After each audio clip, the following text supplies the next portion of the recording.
Laura Neumann, Fun Stampers Journey Coach 3630 here with you. Today I'm sharing a few little tips and techniques about how to create a very colorful masculine birthday card using Fun Stampers Journey products. There is a lot going on in this card, as you can see. Can you believe that the background, the forest background, started off as a piece of white cardstock? Yep, that's our whipped cream cardstock. I've used our stamps and True Color Fusion inks to go ahead and create a nice forest as a backdrop for our lumberjack and our little beaver and the log pile they've created. Normally, I will go ahead and put the directions up on my blog over at Blogspot. If you go to my Facebook business page, you'll see links on this post for how to get to that. That is where the supply list will be posted in case you want to see that in written form after. But without any further ado, let's go ahead and get started. The very first thing we want to do is to, of course, stamp and cut out our images. I have already laid down the color with our Journey Color Splash pencils, just for the sake of saving a little time in the video. I've gone ahead with our medium blending brush from Fun Stampers Journey, and with a little swirly motion, some straight lines, gone ahead and blended in that red pencil pigment on the shirt. I've done the suspenders, the axe handle, and this little white spot in between the arms in the greens, just to kind of imitate the forest background. So it's pretty simple for blending. I've already done the face and the arms. For the eyebrows, I'm just going to very lightly hit with water. I want to clean my brush in between colors. I'm going to go with a little swirly motion and go ahead and get the mustache, the beard. I've applied the yellow and the brown in here just to create a little depth and dimension. And I'm going to go ahead, did the same colors on the chest hair. For the skin, I used a light pink and a very light tan. Now, that was just basic swirly blending. I'm going to show you a little technique that I call flicking, and it really helps to pull pigment from watercolor pencils around to give a rounded effect, helps to create depth and dimension. So there you see me just very briefly flicking. I'm going to clean that color up. I'm going to go ahead and do the same thing on the jeans, and you'll see me just lightly pulling ink with a little slight flicking motion. It's not dark enough, I don't think, so I'm going to do it again a little heavier. Go very, very lightly. Now I'm going to turn them over and do the same thing coming from the thigh and the inside of the leg outward. I'm going to give it a little more swirly flicking motion up here on the top.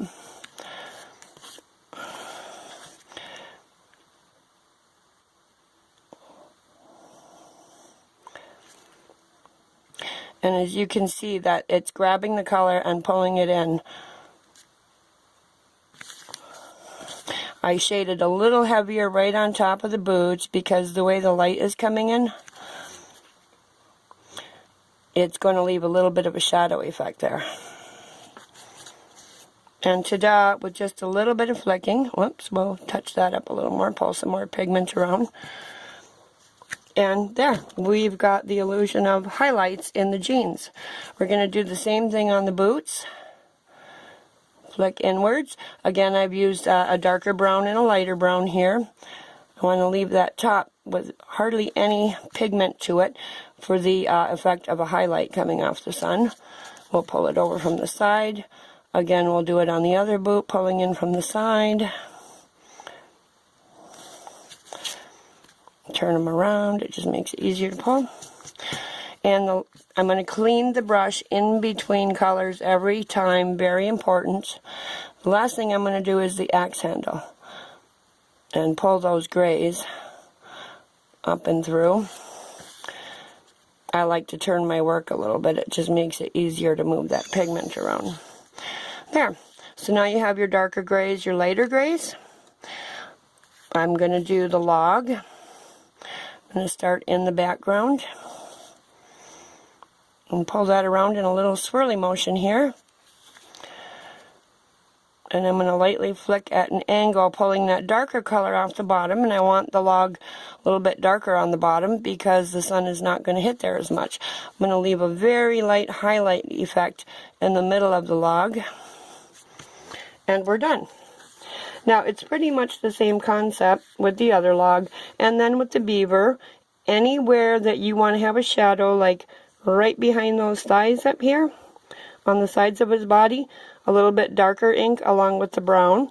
So I pulled that. I highlighted on the inside of the thighs as well. I highlight with a darker brown. I shaded right on top of the hands, and of course up on the top of the head. And on this one, I left the face white just to make it look like it's popping out even a little bit more. So now that we've got that done, we're going to set those aside and let that water dry up a little bit. The next part we're going to work on is our background. I believe I have this piece cut to 4 3/4 by 3 1/2. The measurements are over on my blog. And we are going to start with stamping down our trees. I find it easier to ink up my stamps by laying the stamp down. It just makes it easier to see that I have the proper amount of ink on it. So this is our lemongrass. I'm going to start right up here with my highest tree. And without re-inking, I'm going to go down a little and add another tree in the background. Things that are further in the distance appear lighter in color to the human eye. So this is going to give the effect of having a very thick, brushy forest. I'm going to do another tree right here. And again, I'm going to put a tree in the background. And the third stamp down. We'll get a little more lemongrass. I'm going to drop that tree down a little further. I'm going to add another tree in the background here, and yet another one without re-inking there.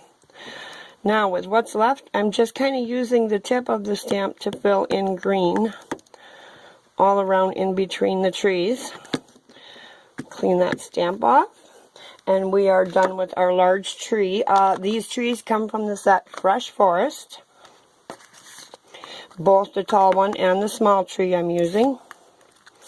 So now for trees that are more in the foreground, again, things appear darker to you when the closer they are to you, and lighter the further they are away. I'm going to lay my first tree down here, the second one here, and re-ink.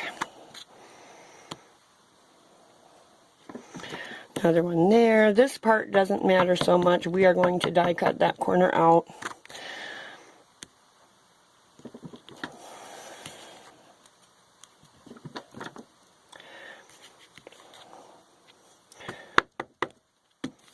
And I just want a little green for the ground here.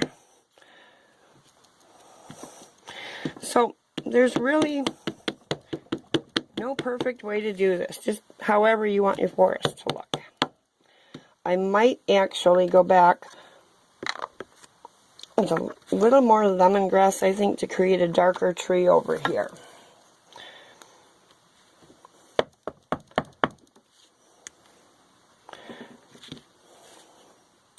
And there we are. So I have my trees down for the forest. 2 colors, lemongrass and kiwi slice.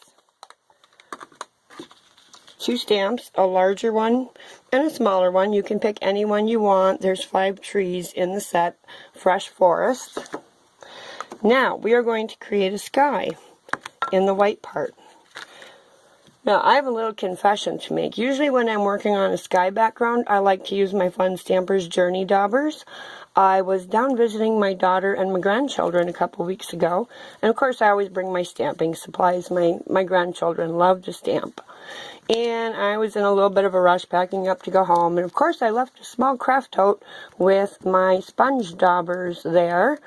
So, Plan B is one of our sponges.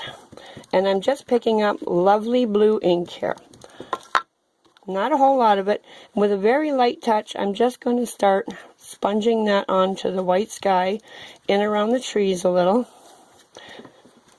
My pad's going a little dry, but that's okay. I don't want this sponge to be super saturated. I want a really light effect for that sky.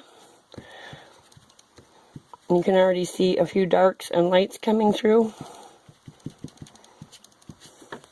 Just going to touch up any white spots down here. And I've gotten in the backs of the trees. And to create a little bit of cloud, again, I don't have my sponge daubers, and necessity is the mother of invention. I had this little stamp on it looks like a dauber handle, doesn't it? So, but it was a rubber stamp. It's for kids. My grandchildren like to stamp. I keep a few of these around.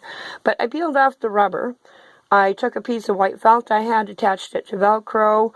I stuck it on. I trimmed it up around. And, you know, it's not perfect. And felt doesn't stamp exactly the same way as our sponge daubers. I do like our sponge daubers better. But this will do the trick. So, as you can see, I'm adding some white just to give the look of clouds and soften that up a little bit.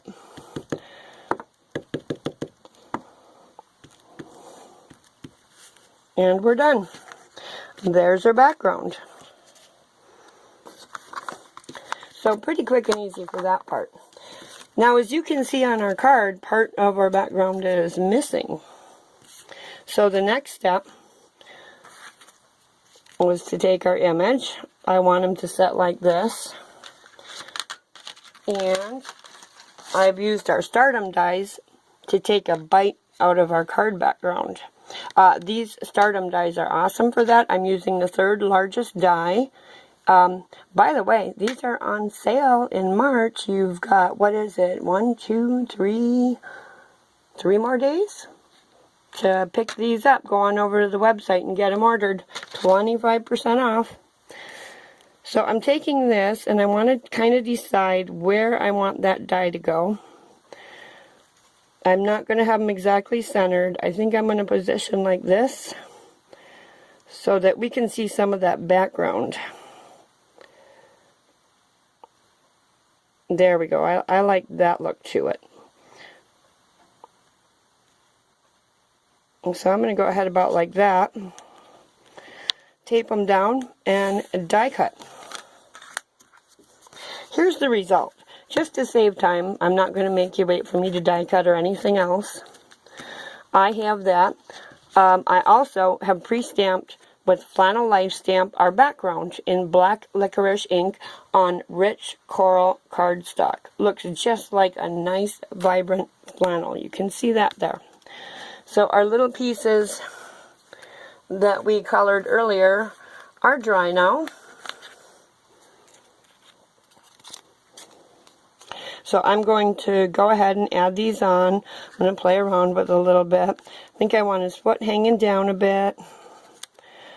I'm going to put him up and glue him on. Yeah, I think we'll go like this. We'll have the handle go out for a little grounding effect. We're going to push our beaver up a little bit just to make him look like he's in the background more. And of course, we'll go ahead and add our little log pile right here that these guys have been working on so hard. So I'm going to use some pop dots and some of our Journey Craft glue to go ahead and adhere these pieces on.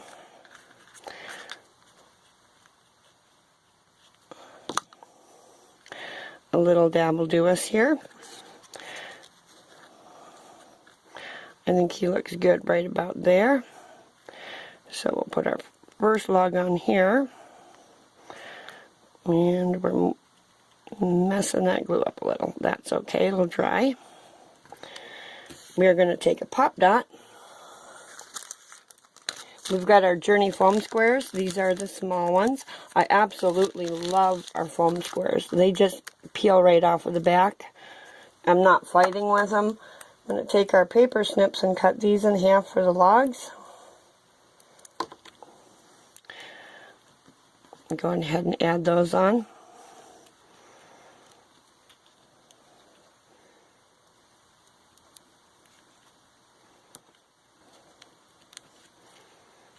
And look how easy the backings peel off. And once you stick these on, they're there. They stick really well. So we're going to put this one in the foreground. We popped it up a little from the other one. We're going to add some pop dots to our lumberjack and raise him up and make him appear a little more in the foreground as well.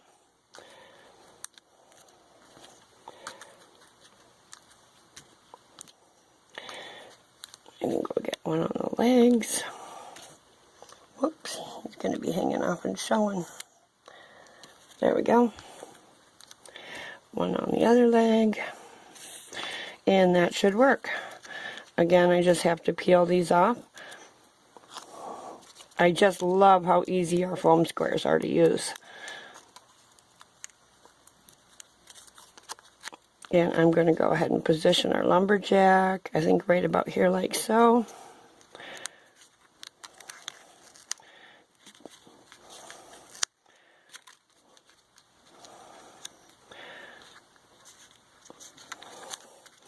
There we have him.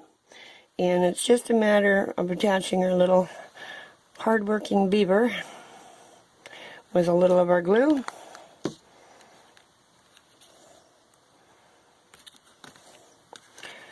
I think right about here looks good. I like to use glue rather than tape. It's just a little more forgiving for the positioning.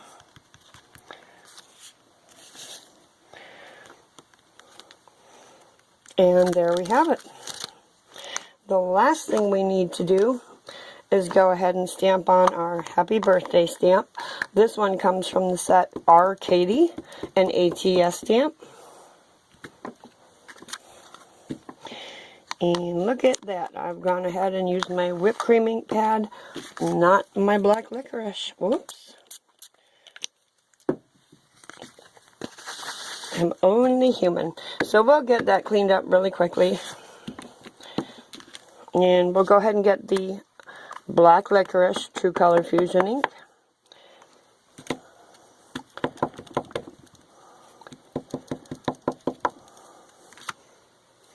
And again, we'll just add our sentiment right up in the corner. And we are done with our card. Well, I hope you enjoyed my video today. If you did, please subscribe. There will be more of these coming in the future. Also, like I said, head on over to my Facebook business page. It appears at the front and the end of this video. You can join my group from there, and you'll also see a link over to my blog to get the supply list. And feel free to comment both here on YouTube as well as on my blog. Well, thanks so much for joining me today, and I'll see you next time. Bye.